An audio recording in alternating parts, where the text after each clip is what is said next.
orang kampung gak punya duit lagi nih. Bawa bandar, cuma bawa burung doang.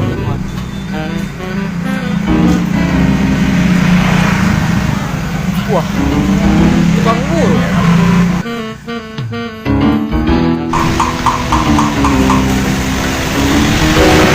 Tuh, Pe.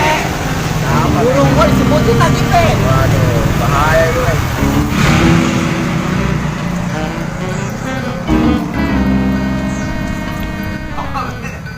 Bang, bang kita jual burung bang.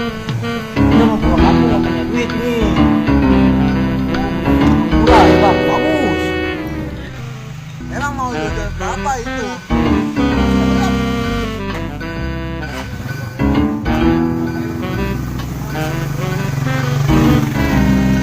Bang udah bang, coba bang, abang lihat dah. Coba gua lihat dulu. Ya udah lihat aja tuh. Gimana burungnya? Itu bang ada tuh, burungnya tuh.